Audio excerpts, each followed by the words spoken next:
मित्रों, एक बार माता पार्वती उदास बैठी थीं, तो भगवान शिव कहने लगे, पार्वती, आज मैं तुम्हें एक ऐसी कहानी सुनाता हूँ जिस कहानी को यदि तुमने पूरे मन से और पूरा सुना तो तुम्हें इस कहानी से 3 ज्ञान की बातें प्राप्त होंगी। फिर माता पार्वती कहने लगी, प्रभु, पहले मुझे ये बताओ, जो कहानी आप सुनाने जा रहे हैं उस कहानी से मुझे ज्ञान की कौन सी 3 बातें प्राप्त होंगी। तो भगवान शिव कहते हैं, पार्वती, पहली बात, धन का अभिमान करने वालों को कौन सी सजा मिलती है। दूसरी बात, कौन से पाप के कारण मनुष्य गरीब हो जाता है। तीसरी बात, लक्ष्मी किन लोगों पर मेहरबान और किन लोगों से नाराज रहती हैं। फिर माता पार्वती कहती हैं, प्रभु, यदि मुझे ये 3 ज्ञान की बातें प्राप्त होंगी तो मैं आप द्वारा सुनाई गई कहानी को पूरे मन से सुनूंगी। आप कहानी शुरू कीजिए। तो मित्रों, कहानी शुरू करने से पहले मेरा आप सभी से अनुरोध है कि आप हमारी कहानी में खो जाएं।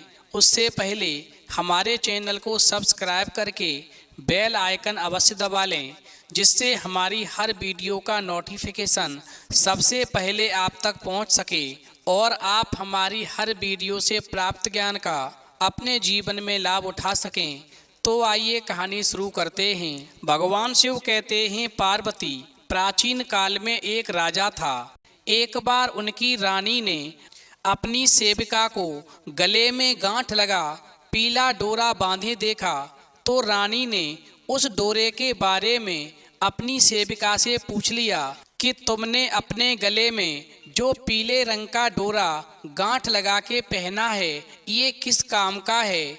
वहीं सेविका ने रानी को उत्तर दिया कि ये धागा माता लक्ष्मी का है। वहीं रानी ने पूछा कि इस धागे से क्या होता है, तो सेविका ने कहा, इसके पहनने से घर में सुख संपत्ति आती है और पहले से हो तो और बढ़ जाती है। भगवान शिव कहते हैं, पार्वती, वहीं सेविका की बात को सुनकर के रानी को बहुत अच्छा लगा और उसने भी एक डोरा लेकर के उसमें 16 गांठें लगा करके अपने गले में बांध लिया।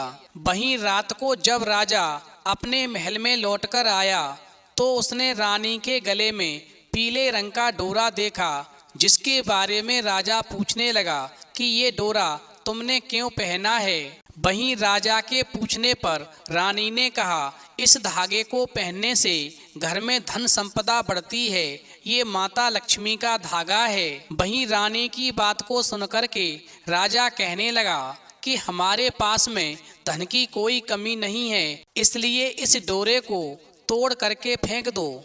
भगवान शिव कहते हैं, पार्वती, वहीं राजा के कहने से जब रानी डोरे को तोड़ करके और बाहर फेंक देती है और उसके बाद में जब राजा रानी सो जाते हैं तो सपनों में एक औरत दिखती है। वो कहती है, हे राजा, मैं तेरे घर से जा रही हूँ। और उसी समय पर दूसरी औरत भी आ जाती है और वो कहती है, हे राजा, अब मैं तेरे घर में आ रही हूँ। वहीं राजा को ऐसा सपना रोजाना 12 दिन तक आता रहा। फिर तो राजा ऐसा सपना देख कर के बहुत ही उदास रहने लगा। वहीं रानी ने एक दिन राजा से पूछा कि आप उदास क्यों रहते हैं। तो राजा ने कहा, समझ में नहीं आता, मुझे सपनों में रोजाना 2 औरतें दिखाई देती हैं। एक कहती है कि मैं तुम्हारे घर से जा रही हूँ, वहीं दूसरी कहती है कि मैं तुम्हारे घर में आ रही हूँ। मेरी समझ में नहीं आता, आखिर मेरे साथ में ये क्या हो रहा है। वहीं रानी कहने लगी, आज रात्रि में सपने में जब वो दोनों स्त्रियां आएं तो तुम उनका नाम पूछना। वहीं इस बार रात्रि को जब राजा सो जाता है तो वो दोनों स्त्रियां फिर रात्रि में सपनों में आती हैं। तो राजा पूछता है कि तुम्हारा नाम क्या है। वहीं पहली स्त्री कह रही है कि मैं तुम्हारे घर से जा रही हूँ, मेरा नाम लक्ष्मी है। और दूसरी औरत कहती है कि मैं तुम्हारे घर में आ रही हूँ, मेरा नाम दरिद्रा है। और फिर इतना कहकर के लक्ष्मी राजा के घर से चली जाती हैं और दरिद्रा प्रवेश कर जाती है। वहीं जब राजा की आंख खुलती है तो पता चलता है कि धीरे धीरे राजा का धन नष्ट होने लगता है और एक पखवाड़े के अंदर ही राजा का सारा धन पूरी तरह से नष्ट हो जाता है। वहीं राजा इतना गरीब हो जाता है कि पेट भरने तक के लाले पड़ जाते हैं और इस प्रकार वो राजा रानी जंगल में जाकर के कंदमूल फल खाकर अपना गुजारा करने लगते हैं। वहीं उस राजा का एक 5 वर्ष का बेटा था।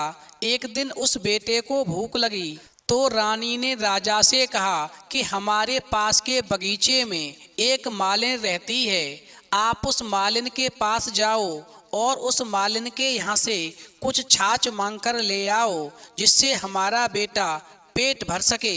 वहीं रानी की बात को सुनकर के जिस समय राजा मालिन के पास से छाछ मांगने जाता है तो मालिन मना कर देती है। भगवान शिव कहते हैं पार्वती, फिर तो मालिन के मना करने के बाद में राजा बहुत उदास हो जाता है और वापस जब रानी के पास आता है, वहीं जब दूसरा दिन होता है तो राजा के 5 वर्ष के बेटे को एक सांप डस लेता है जिससे उसकी मृत्यु हो जाती है। वहीं पुत्र के मृत्यु हो जाने पर राजा रानी बहुत ज़्यादा दुखी होते हैं।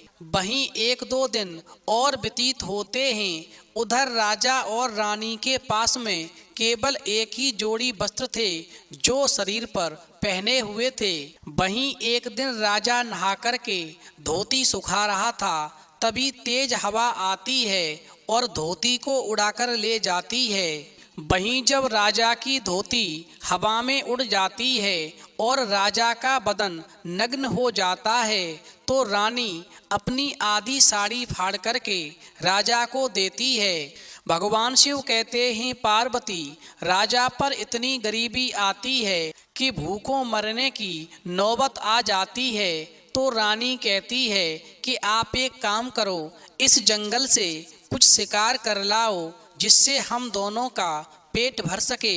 वहीं राजा जो था खाने के लिए 2 तीतर मार के लाता है। वहीं रानी जो थी दोनों तीतर को अच्छे से भून लेती है और बड़े प्यार से जैसे ही खाने को बैठते हैं तो वो भुने हुए तीतर एकदम से उड़ जाते हैं। भगवान शिव कहते हैं पार्वती, जब भुने हुए तीतर उड़ जाते हैं वहीं भूखे प्यासे राजा रानी आगे बढ़ते हैं तो रास्ते में राजा के मित्र का घर पड़ता है। वहीं राजा का मित्र जो था राजा की हालत को देख करके अपने घर में लाता है और एक कमरे में ठहरा देता है। वहीं जिस कमरे में राजा रानी ठहरे थे उसी कमरे में लोहे के कुछ औजार रखे हुए थे।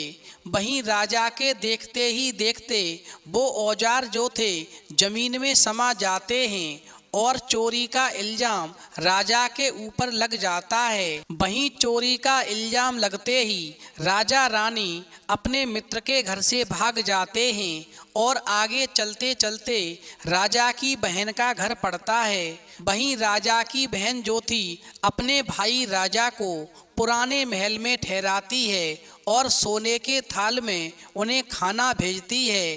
तो जैसे ही सोने के थाल में खाना आता है तो थाल सोने का मिट्टी की परात में बदल जाता है। फिर तो सोने के थाल को जैसे ही राजा मिट्टी की परात में बदलता देखता है एकदम से घबरा जाता है और उस मिट्टी की परात को जमीन में गाड़ करके राजा रानी फिर वहाँ से भाग जाते हैं। भगवान शिव कहते हैं पार्वती, वहीं राजा रानी जब और आगे बढ़ते हैं तो एक साहूकार का घर पड़ता है। वहीं राजा रानी की हालत को देख करके साहूकार जो था अपनी एक हवेली में दोनों को रोक देता है। वहीं राजा रानी जिस हवेली में ठहरे थे वहां पर खूंटी पर एक हीरों का हार टंगा था और पास ही दीवार पर एक मोर का चित्र बना हुआ था। फिर राजा क्या देखता है कि राजा के देखते ही देखते वो मोर जो था उस हार को निगलने लगता है। फिर तो राजा ऐसा अचरज देख करके और चोरी के डर से उस साहूकार के यहाँ से भाग जाता है। वहीं जब राजा रानी बहुत ज़्यादा परेशान और दुखी हो जाते हैं तो रानी राजा से कहती है, हम इस तरह कब तक भागते रहेंगे? हम जहाँ भी जाते हैं हमारे साथ में कुछ अनहोनी घटना घटने लगती है, इसलिए अब हम कहीं नहीं जाएंगे और इस शहर से दूर चल कर के जंगल में कुटिया बनाकर दोनों लोग रहेंगे। वहीं रानी की बात सुनकर के राजा और रानी दूर बियावान जंगल में चले जाते हैं और एक सूखे बगीचे में दोनों रहने लगते हैं, जो बगीचा पूरी तरह से पतझड़ था। वहीं राजा और रानी जब सूखे बगीचे में रहने लगते हैं तो मन में सोचते हैं कि अब हमें जीवन भर इसी सूखे बगीचे में जीवन गुजारना होगा, इसलिए हम मेहनत करेंगे और इस बगीचे को रोजाना सींचेंगे। हमारी मेहनत एक दिन रंग लाएगी और ये बगीचा हरा भरा हो जाएगा। भगवान शिव कहते हैं, पार्वती फिर तो राजा रानी मिलकर के उस सूखे बगीचे को रोजाना सींचने लगते हैं। वहीं दोनों की मेहनत से वो बगीचा हरा भरा हो जाता है। फिर एक दिन उस बगीचे का मालिक उस बगीचे में आता है और खुश होकर पूछता है कि तुम दोनों कौन हो? वहीं बगीचे के मालिक की बात को सुनकर के राजा कहता है कि हम राहगीर हैं, नौकरी की खोज में निकले हैं। अगर हमको कहीं नौकरी मिल जाए तो आपकी बड़ा मेहरबानी होगी। वहीं बाग का मालिक जो था राजा रानी को अपने यहाँ पर नौकर के रूप में रख लेता है। वहीं समय धीरे धीरे गुजरता गया। फिर एक दिन बाग की मालकिन ने लक्ष्मी जी की कथा अपने घर पर करवाई। वहाँ सबको निमंत्रण दिया और राजा रानी को भी उस कथा में बुलवाया।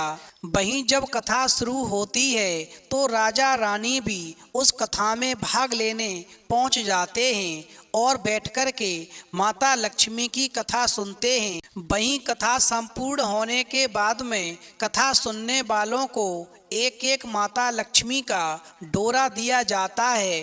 वहीं एक डोरा रानी को भी मिलता है और रानी जो थी फिर उस लक्ष्मी के धागे को अपने गले में पहन लेती है और कहती है, ये धागा कैसा है? तो बाग की मालकिन कहती है, ये माता लक्ष्मी का धागा है। जो इस धागे को पहनता है उसके जीवन में कभी धन संपदा की कमी नहीं रहती और जो इस धागे का अपमान करता है वो एक एक रोटी के लिए दर दर भटक जाता है। वहीं बाग की मालकिन की बात को सुनकर के रानी राजा से कहती है, महाराज ये वही डोरा है जिसे आपने एक बार तोड़कर फेंक दिया था, इसलिए हमें इतनी विपत्तियां झेलनी पड़ी और माता लक्ष्मी हमारे यहाँ से नाराज होकर चली गईं। वहीं पुनः धागा पहनने के बाद में रानी कहती है, हे संपदा माता, यदि तुम सच्ची हो तो हमारे फिर पुराने दिन लौट आएं और हमारे जीवन में खुशियां भर जाएं। और फिर ऐसा विचार करते हुए राजा रानी पुनः जाकर कुटिया में सो जाते हैं। वहीं उसी रात्रि को माता लक्ष्मी राजा के स्वप्न में आती हैं और कहती हैं, हे राजा, अब मैं तेरे घर में आ रही हूँ। वहीं दूसरी स्त्री कहती है कि हे राजा, अब मैं तेरे घर से जा रही हूँ। वहीं राजा पूछता है कि तुम कौन हो? तो लक्ष्मी कहती हैं कि मेरा नाम लक्ष्मी है, मैं तुम्हारे घर में आ रही हूँ। वहीं दरिद्रा कहती है कि मेरा नाम दरिद्रा है और मैं तुम्हारे घर से अब जा रही हूँ। वहीं राजा कहने लगता है, हे माता लक्ष्मी, अब तो आप हमारे घर को छोड़कर के कभी नहीं जाओगी। फिर राजा की बात को सुनकर के लक्ष्मी कहती हैं, हे राजा, यदि तुम्हारी पत्नी हमेशा संपदा का डोरा लेकर के कथा सुनती रहेगी और तुम कभी भी इस धागे को नहीं तोड़ोगे तो मैं तुम्हारे घर से कभी नहीं जाऊंगी और तुम पहले की तरह यदि ये धागा तोड़ दोगे तो मैं तुम्हारे घर से हमेशा के लिए फिर चली जाऊंगी और तुम्हारे जीवन में दरिद्रता आ जाएगी। भगवान शिव कहते हैं पार्वती, वहीं जब राजा की आंख खुलती है और स्वप्न जैसे ही टूटता है तो राजा रानी दोनों अपने राजमहल की तरफ चलने लगते हैं। तो रास्ते में उसी साहूकार का घर आता है जिसके कमरे में ये पहले ठहरे हुए थे और दीवार पर बना मोर नौलखा हार निगल गया था। वहीं जैसे ही राजा रानी उस कमरे में पुनः पहुंचते हैं तो क्या देखते हैं कि वही मोर जिसने पहले नौलखा हार निगला था अब वही नौलखा हार को वापस उगल रहा है। फिर तो साहूकार ने ऐसा चमत्कार देख कर के राजा के पैर पकड़ लिए और खूब सारा धन राजा को भेंट किया।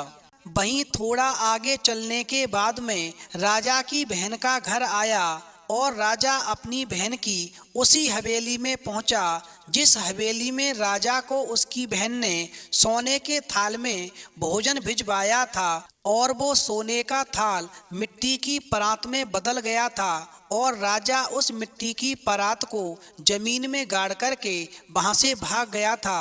वहीं राजा उस हवेली में वापस जाता है तो क्या देखता है कि जिस स्थान पर राजा ने वो मिट्टी की परात गाड़ी थी वहां पर हीरे से जड़ा हुआ एक थाल निकलता है। वहीं राजा की बहन बहुत खुश हो जाती है और फिर राजा जो था अपनी बहन को बहुत सा धन भेंट करता है और आगे चला जाता है।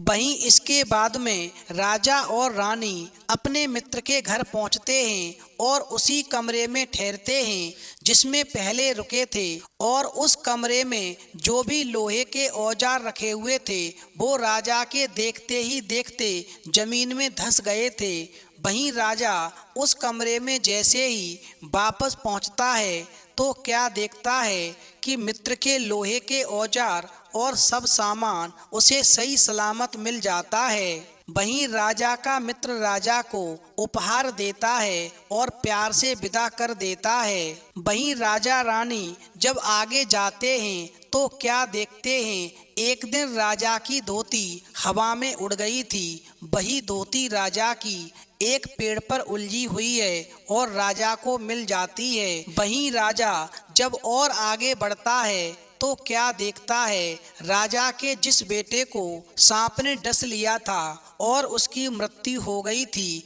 वो थोड़ा आगे खेलता हुआ मिल जाता है। भगवान शिव कहते हैं पार्वती, जब लक्ष्मी की कृपा हुई तो सब काम बनते हुए चले गए। वहीं राजा और रानी जब अपने महलों में पहुंच गए तो सखियों ने मंगल गान गाया और राजा और उसके मंत्रियों और अधिकारियों ने जी भर के स्वागत किया। वहीं राजा और रानी ने राजमहल में पहुंचने के बाद में माता लक्ष्मी की कथा करवाई और फिर लक्ष्मी जी की कृपा से राजा रानी के बुरे दिन हमेशा के लिए चले गए और अच्छे दिन आ गए। भगवान शिव कहते हैं पार्वती, धन का अभिमान करने वालों को कौन सी सजा मिलती है तो समझ लो, धन का अभिमान करने वाला मनुष्य राजा की तरह एक एक रोटी के लिए तरस जाता है। वो जिस कार्य को करने का प्रयास करता है उसी काम में असफल हो जाता है। दूसरी ज्ञान की बात प्राप्त होती है कि कौन से पाप के कारण मनुष्य गरीब हो जाता है तो समझ लो, लक्ष्मी का अपमान करने का पाप जो मनुष्य करता है वो 7 जन्मों तक धनहीन हो जाता है। इसलिए कभी भी लक्ष्मी का अपमान नहीं करना चाहिए। चाहे आपके पास में कितना भी धन हो, कभी ये न कहें कि हमारे पास बहुत धन है, हमें धन की आवश्यकता नहीं है। यदि आपने ये कहा कि हमारे पास बहुत धन है, हमारे यहाँ धन की कोई कमी नहीं है, तो समझ लो आप माता लक्ष्मी का अपमान करते हैं और इसकी सजा माता लक्ष्मी आपको अवश्य देती है। इसलिए कभी भी लक्ष्मी का अपमान नहीं करना चाहिए। वहीं अंत में भगवान शिव कहते हैं पार्वती, तीसरी ज्ञान की बात प्राप्त होती है कि लक्ष्मी किन लोगों पर मेहरबान और किन लोगों से नाराज रहती हैं तो समझ लो जीवन में हर किसी की कामना होती है कि उसके घर में धन धान्य का भंडार हमेशा भरा रहे और माता लक्ष्मी की कृपा बरसती रहे। अपनी इस कामना को पूरा करने के लिए हर कोई मनुष्य खूब मेहनत और प्रयास करता है ताकि उसे माता लक्ष्मी के आशीर्वाद से सभी प्रकार का सुख सौभाग्य प्राप्त होता रहे। लेकिन कई बार कुछ लोगों के यहाँ अचानक से धन की देवी नाराज होकर चली जाती है, जिसके चलते उसे आर्थिक समस्याएं आने लगती हैं। घर का पैसा तेजी से खत्म होने लगता है। नंबर 1, जिन लोगों के घर में हमेशा गंदगी बनी रहती है, पवित्रता का ख्याल नहीं रखा जाता है, वहाँ से धन की देवी नाराज होकर चली जाती हैं। नंबर 2, जिन लोगों को धन धान्य की कामना हो, उन्हें भूलकर भी शुक्रवार के दिन चीनी चांदी का दान नहीं करना चाहिए। शुक्रवार के दिन इस नियम की अनदेखी करने पर व्यक्ति की आर्थिक स्थिति कमजोर हो जाती है। जो इंसान ऐसा करता है उस पर लक्ष्मी नाराज हो जाती हैं। नंबर 3, दिन और शाम के समय सोने वाले लोगों के यहाँ से धन की लक्ष्मी रूठकर चली जाती हैं। ऐसे में कभी भूलकर भी दिन में और गोधूल के समय कभी सोना नहीं चाहिए। नंबर 4, जिन लोगों के घर में स्त्रियों का सम्मान नहीं होता है, उस घर से लक्ष्मी रूठकर चली जाती हैं। ऐसे में लक्ष्मी की कृपा पाने के लिए स्त्रियों का सम्मान करना चाहिए। नंबर 5, जिस घर में लोगों के बीच में बात बात में झगड़ा होता रहता है और लोग एक दूसरे को अपशब्द कहते हैं, ऐसे कलह वाले घर से लक्ष्मी नाराज होकर चली जाती हैं। नंबर 6, जिन लोगों के यहाँ पवित्रता और स्वच्छता का ख्याल नहीं रखा जाता है, उनके यहाँ लक्ष्मी कभी नहीं टिकती। यदि कोई मनुष्य चाहता है कि उसके यहाँ पर लक्ष्मी की कृपा बनी रहे, तो उस इंसान को हमेशा साफ कपड़े पहनना चाहिए और रात के समय रसोई में झूठे बर्तन नहीं छोड़ने चाहिए। नंबर 7, जिन घरों में खाना और पानी दोनों की बर्बादी होती है, उस घर से धन की देवी नाराज होकर चली जाती है। ऐसे में लक्ष्मी की कृपा चाहने वालों को कभी भूलकर भी अन्न और जल का अपमान नहीं करना चाहिए। जो लोग अन्न और जल का अपमान करते हैं, ऐसे लोगों से लक्ष्मी हमेशा नाराज रहती हैं। फिर कहानी सुनने के बाद में माता पार्वती कहती हैं, प्रभु मेरा मन प्रफुल्लित हो गया। आज की कहानी बहुत ही ज्ञानवर्धक थी। तो मित्रों, यदि आपको भी कहानी पसंद आई हो तो प्लीज़ आप हमारे चैनल को सब्सक्राइब करें और भगवान शिव पार्वती माता लक्ष्मी के लिए एक लाइक करना न भूलें।